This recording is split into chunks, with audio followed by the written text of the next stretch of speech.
ula jeednaa dhulka taariikhiga Soomaaliyeed. Dhulka Soomaaliyeed ee kumanaanka sano horta ahaa 100 sano 200 sano waxba kama ahan taariikhaha ummadaha. sidaas darteed kala qaybinta ku dhacday dhulka Soomaaliyeed 150 sano u dambeysay wax qiimo kuma lahan xuduudka taariikhiga dalka, waana arrin ku qoran kaliya bogagga taariikhda cusub ee wadamada gumaysiga badaha dhabarkooda ka imaaday u gooyay dhulka Soomaaliyeed ee maqan, ubadkoodana ugu sheekeeyeen in dhulkaas ayagu leeyihiin kuna qortaan kutubta juqraafiga. sidaas darteed kala qaybinta dhulka Soomaaliyeed iyo maabka cusub ee loo dejiyay inta aan ku guda jirna mawduuceena wax qiimo ma siinayno, waxaanu ku tuureynaa bogagga madow ee la hilmaamay. Soomaaliya waa jasiirad oo ku yaala bariga Afrika. markaan leenahay jasiirad waxaan ula jeednaa in biyaha 3 jiha ka xigaan waqooyiga, koonfurta iyo bariga, taasoo ka dhigtay wadanka Afrika ugu xeebta dheer. arrinkaasoo ka dhigan ahmiyad istaraatiijiyadeed iyo mid dhaqaale aad muhiim u ah. waxaa laga yaabaa inaad maqashay gacan biyoodka Cadan ee dhaca waqooyiga, laakiin sidoo kale waxaa loo yaqaanaa marin biyoodka Berbera ama gacan biyoodka Berbera, maadaama Berbera ay tahay magaalooyinka ugu taariikhda dheer bariga Afrika iyo dhicitaankeeda daanta Afrika ee gacanka. arrinkaas ayaa keenay in lagu magac daro gacan biyoodka Berbera. khariidadan ama maabkan waxaa dejiyay caalimka muslimka ee Idriisi. taariikhdu waxay ahayd 1154 miilaadi, inkastoo khariidadu gadisan tahay oo dhulka qaybtiisa waqooyi hoos jiro koonfurna korayso. waa sidii la aaminsanaa xilligaas. haddii aad maabka si fiican u fiiriso waxaad arki kartaa magaalada Berbera, taasoo ku tusinayso cumri dheerida magaalada Berbera. taariikhda fog ee Soomaaliya marka koobaad markii laga hadlayay inta badan taariikhda bini'aadamka iyo joogitaankiisa dhulka, waxaa la isku raacay in mantiqada bariga Afrika leedahay taariikh aad u dheer markii la fiiriyo joogitaanka bini'aadamka ee dhulka.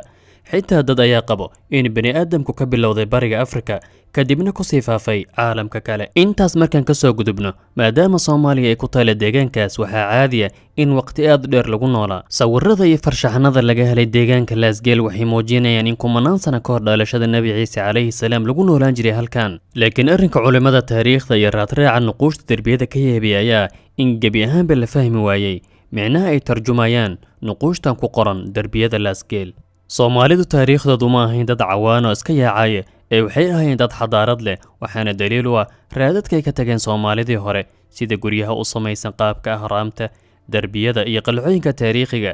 xiriiro ganacsi oo dheer ayaa kala dhexay Soomaalidii hore, xadaaradihii Giriiga iyo Masartii hore. xilliyadii aadka u horreeyay, Soomaaliya waxay ahayd xarun muhiim u ah ganacsiga xadaaradaha kala duwan. Soomaalidu waxay caalamka u iibgeyn jireen wax soo saar lagu tilmaami jiray xilligaas mid heer sare ah, luubaanta iyo waxyaabo kale oo dhirta laga sameeyo. xiriir ganacsi oo muhiim ah ayaa kala dhexeeyay Baabiliyiintii dhulka labada webi ee Ciraaq iyo Fiiniqiyiintii dhulka Shaam. taariikhyahanadu waxay leeyihiin Soomaalida xiriir gaar ayaa kala dhexeeyay faraacintii Masar, gaar ahaan xilligii fircoonkii Saaxuura oo ka mid ah qoyskii shanaad ee xukumay Masartii hore. xiriirkaas wuxuu socday ilaa qoyskii 18 ee xukumayay Masar, gaar ahaan xilligii boqoradii Hatshepsut. sidoo kale xiriir ayaa kala dhexeeyay Soomaalida, Giriiga iyo xadaaradii Roomaanka. Soomaalida iyo Islaamku dhulka Soomaalida wuxuu gaaray hijradii rasuulka ee ugu horeysay. waxaa la sheegaa in rasuulka iyo saxaabada ay markii ugu horeysay ka soo degeen takada magaalada Zaylac oo markaas ahayd qaybaha bari ee boqortooyadii Aksum. masjidka labada qibla ee ku yaala Zaylac ayaa daliil cad u ah in Islaamku Soomaaliya soo gaaray waqtigii ugu horeeyay, xitaa ka hor inta uu gaarin qaybo badan oo ka mid ah jasiiradda Carabta. tilmaanta dhulka Soomaalida sida ku qoran kitaabka Mucjamil Buldaan uu qoray Yaquut Alhamawi oo noolayntii u dhaxaysay 1178 ilaa 1225 miilaadi. Yaquut Alhamawi wuxuu kitaabkiisa marka hore uga hadlay xeebaha Soomaaliya oo ku sheegay inay tahay meel cambarka lagala soo baxo, aanan laga helin meel aan xeebahooda ahayn. wuxuu tilmaamay in xeebaha Soomaaliya ay ku yaalaan magaalooyin uguna caansan tahay Muqdisho. Yaquut Alhamawi xaalka Soomaalida xilligaas wuxuu ku tilmaamay sida tan: waa dad muslimiin ah, laakiin kooxa oo aanan lahayn suldaan mideeyo, koox kastana ay leedahay hogaamiye u gaara sida sheekh qabiilo. mar uu tilmaamay dhulka Soomaalida wuxuu yiri bilaaduhum bayna al-Habashati waz-Zanj. dhulkooda wuxuu u dhaxeeyaa Habasha oo Itoobiya loola jeedo iyo Zanj wixii Kenya ka bilowda. wuxuu cadeynayaa sidoo kale in Soomaaliya aysan ka mid ahayn boqortooyadii Habasha ee ahayd dhul madax bannaan. dhulka Soomaalida Yaquut Alhamawi wuxuu ku tilmaamay mid cagaar ah oo aad barwaaqo u ah xilligaas. Al-Imaam Axmed Gurey oo ah furta iyo hogaamiye taariikhi Soomaaliya oo hogaamiye ugu horeeyay taariikhda Afrika ee adeegsada madaafiicda goobta dagaaladii uu kula jiray boqortooyadii Habasha intii u dhaxaysay 1529 ilaa 1543. Axmed Gurey wuxuu dhisay ciidan nidaami u badan Soomaali, wuxuuna ahaa ciidan heybad leh oo laga boqo. Imaamku wuxuu qarka u saarnaa inuu gebi ahaanba dhulka Itoobiya gacanta ku dhigo, laakiin markii haraadigii boqortooyadaas ay dareentay khatarta zuulitaanka, ayay qayladhaan u dirsatay xulafadii Yurub si looga badbaadiyo gulufka Axmed Gurey oo u ekaa sidii mawjado tsunami ah. Ciddii ugu horreysay ee boqortooyada Xabasha u soo gurmata waxay ahayd dowladdii Boortaqiiska, waana markii ugu horreysay ee gumaysiga Yurub cagta soo dhigo xeebaha Soomaaliya. Boortaqiisku wuxuu burburiyey magaalooyinka Berbera, Zaylac oo caasimad u ahayd saldanadii Imaam Axmed Gurey. Axmed Gurey gulufkii reer Yurub gaashanka ayuu u dhigay, wuxuuna la galay dagaalo qaraar oo taariikhda galay, waxaana ugu caansan dagaalkii Wafla ee 29 Agoosto 1542 oo ka dhacay dhulka maanta loo yaqaano gobolka Tigreega. arrinkaasoo daliil u ah dhulka imaaradda Axmed Gurey iyo ballaceeda. Dagaalkaas waxaa ku baxay saraakiil iyo ciidan badan oo Boortaqiis ah, waxaana ugu caansan hogaamiyihii ugu sarreeyay ciidankii Boortaqiiska Christopher da Gama, waana walaalka Vasco da Gama oo ah badmareen Boortaqiis caan ah. Ragga Axmed Gurey waxay ka tallaabsadeen meydka taliyihii ugu sarreeyay ee Boortaqiiska. Al-Imaam Axmed Gurey 21 February 1543 ayuu ku dhintay dagaaladii difaaca kula jiray xulafadii Yurub iyo Xabashida. Kadibna ummadda Soomaaliyeed iyo muslimiinta bariga Afrika waxay beelaha u noqdeen damicii iyo hanqaltaagii gumaystayaasha Yurub, waxayna waayeen geesi hortaagnaa ummado badan oo ahdaaf xun ka leh dhulka muslimiinta bariga Afrika. Haddaba siduu ahaa xaalka Soomaalida wax yar ka hor inta uusan imaanin gumaysiga Yurub? marka koobaad ma jirto ummad awood la midaysan oo la gumaysan karo.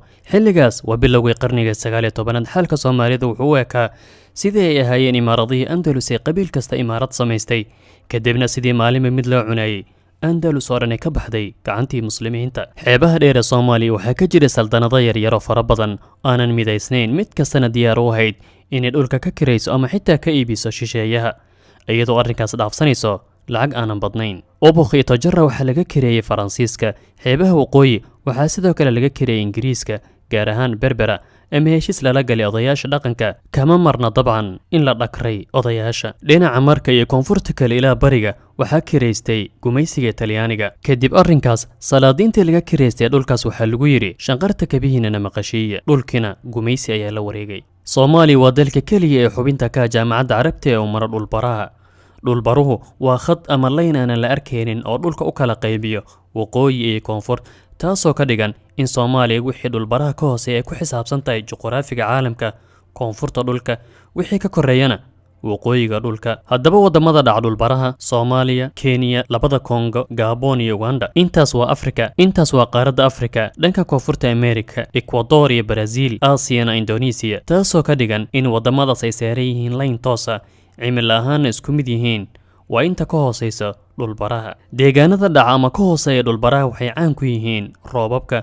waxaan wada ognahay in koonfurta fog ee Soomaaliya tahay mid aad u roob badan, cagaarna inta badan. dhanka badka guud ee dhulka Soomaalida, dhulka taariikhiga ee Soomaaliya waa 1,115,283 kilomitir square, taasoo ka dhigan wadanka 27 ee caalamka oo dhan dhinaca badka ahna kan 10aad qaaradda Afrika. lama yaqaan markii ugu horreysay la adeegsada magaca Soomaaliya dal ahaan. intii aan mawduucan diyaarinay ayaan la kulmay maap ama khariidad qadiim oo la sawiray xilligii dowladda Cuthmaaniyiinta, gaar ahaan taariikhdii 1803. haddaba magac ahaan waxaa Soomaaliya ku qoran magaca Cijin sida idiin muuqato, cayn, jiin, nuun. haddaba Cijin maxaa loola jeedaa? kelmadda Cijin markaan ku eegno qaamuusyada kala duwan ee luqadda Carabiga waxaa soo baxaya dabcan magacyo badan oo kala duwan, laakiin micnaha ugu macquulsan oo ku habboon sida maapka ka muuqato waa Cijin, geel ama hal. naaqa cajina muqtanisa min as-simn, geel barwaaqaysan oo buurbuuran. waxaa macquul ah in magaca Cijin